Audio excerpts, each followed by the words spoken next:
আমাকে যদি গভর্নমেন্ট এখনও ডাকে কল করে উপরের লেভেল থেকে, আমি বলছি 5 বছর সময় নেব, খালি জাস্ট 5 বছর সময় নিব ইনশাল্লাহ। আমাকে 100 জনের প্যানেল দিয়ে দেন, পুরো শিক্ষা সিস্টেম চেঞ্জ করে দেওয়া যাবে ইনশাল্লাহ। আল্লাহ পাক আমাদেরকে বুদ্ধি প্রতিবন্ধী হিসেবে তৈরি করেন নাই। যারা আছে এদের মাথায় কি আছে, এরা কি পাস করে আসছে এটা আমরা খুব ভালো করে জানি, আমরা খুব ভালো করে জানি। কিন্তু আমরা অন্যকে আন্ডারএস্টিমেট করতে যাচ্ছি না, আমাদের নিজেদের উপর কনফিডেন্স আছে আমাদের। এটাকে চেঞ্জ করা খুবই সম্ভব, ভেরি মাচ পসিবল। এই ক্লাস 5 পর্যন্ত বাচ্চাদেরকে যদি আমরা এভাবে গড়ে তুলতে পারি, আস্তে আস্তে পর্যায়ক্রমে 8, 9, 10 এভাবে গিয়ে আমরা ইনশাল্লাহ মাস্টার্স পর্যন্ত যেতে পারবো ইনশাল্লাহ। আর যদি দেখা যায় না এই সিস্টেমে পারছি না, তাহলে কোনো সমস্যা নেই, আমরা এটার নাম মাদ্রাসা দিয়ে দিব, কোনো সমস্যা নাই। তহা জিন্নুরাইন ইসলামিক স্কুলের দরকার নাই, আমার তহা জিন্নুরাইন ইসলামিক মাদ্রাসা থাকলেও চলবে।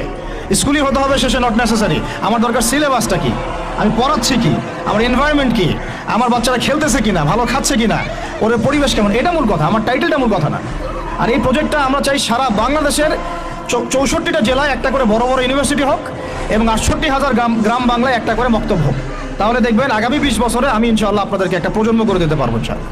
তবে এই দায়িত্বটা কিন্তু আমার একার না, আমি আপনাদেরকে উদাত্ত আহ্বান খোলামেলা বলতেছি, আপনাদেরকে আগে আসতে হবে।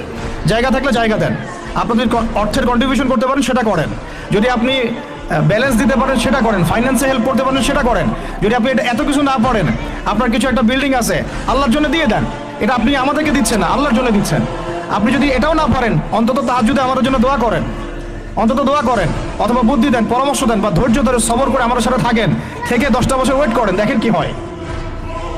আমার শুধু আমার মেয়েকে নিয়ে ফিকির না তো, এই প্রত্যেকটা বাচ্চা আমার বাচ্চা, আল্লাহর কসম করে বলতেছি। প্যালেস্টাইনে যখন আমরা দেখি যে আমাদের এক একটা বাচ্চা না খেয়ে মারা যাচ্ছে, তখন আমার নিজের যৌবনের উপর আমার ধিক্কার আসে যে আমি যুবক এখানে বসে আছি, আর আমি এই কি বল মন্দের ভালো কিছু কাজ করার চেষ্টা করতেছি, অথচ আমাদের এই যে কচিকাঁচা বাচ্চাগুলো প্রত্যেকদিন বোমের শিকার হচ্ছে।